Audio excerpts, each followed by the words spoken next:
Mobile to Miami. We talked about that down in Mobile last year.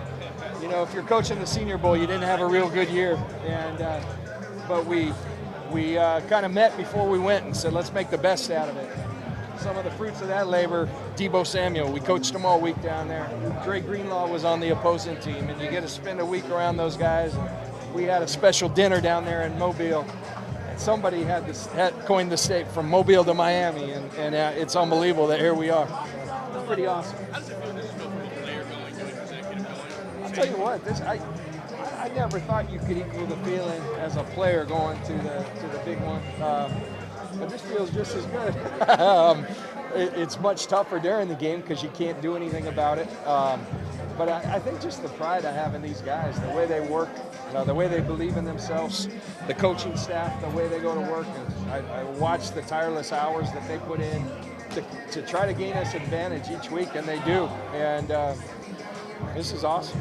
It really is. And, I remember my wife not being too happy when I decided to do this because I really did have a nice job. And, at some point Troy Aikman was going to leave and I was going to be the lead guy, but something was pulling at me to compete and to be a part of a team. And just as much as the wins, the adversity, the losses, you can't replicate it. And it's awesome. It's really fun. It's you had really a lot fun. of injuries this year, but what did it take to get to this point and keep the motivation high and not lose faith? Well, I think you talk about injuries, a guy like Jimmy, oftentimes you hear about someone coming off an ACL and it's not till the second year after that they really are playing good football. I think Jimmy's a kind of, one thing I've learned in my time around this league is the freak athletes tend to heal a little better. He never had a setback in his ACL. I mean, he basically went through a whole offseason. And Jimmy's a rep player. We like getting him a lot of reps. And it was unbelievable. We're like, at some point, his knee's going to swell.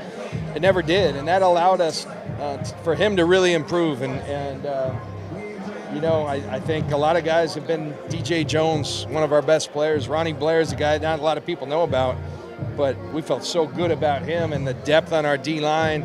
But I give our scouting staff a lot of credit going and finding guys like DeMontre Moore, and then he breaks his arm. And next thing you know, we bring Earl Mitchell back, and you go get a guy like Zettel. All these guys have contributed. I couldn't be more proud of Solomon Thomas. I mean, a lot of people talked about what he hasn't done.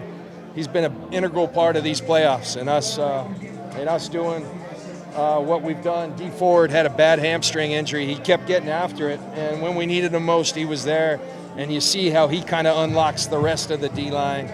Again, you go back to speed, and when he's on the edge and Bosa on the other side and the Twin Towers in the middle, that's a tough deal to deal with, and it's a lot of fun to watch. All right, guys, last one. I feel like a guy like the last moves, the tomahawk, everything. Did you feel like you were that close when you walked into the spring?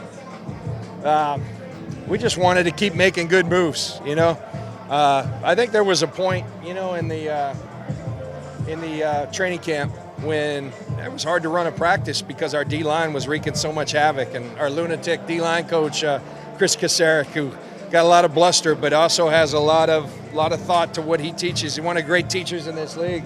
It was hard for our offense to operate, but I had been around that before in Tampa with Sapp and Simeon, and you knew that's a key element. You want to win in this league, especially a league that's so geared towards offensive success. You better be able to knock quarterbacks down, and I had a pretty good feeling that not only with our front line, with the depth, that we'd have that. And guys like Bosa, we knew he'd be good. I don't know if we all knew he'd be this good this early.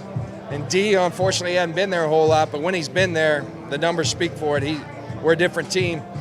Quan coming back, one of the most selfless things I've ever seen. Doctors told us to be 6-month injury, comes back in 9 weeks. That's unheard of, and that's mindset, and that's inspiring. And I love this team. I really do, and it's a joy to be around.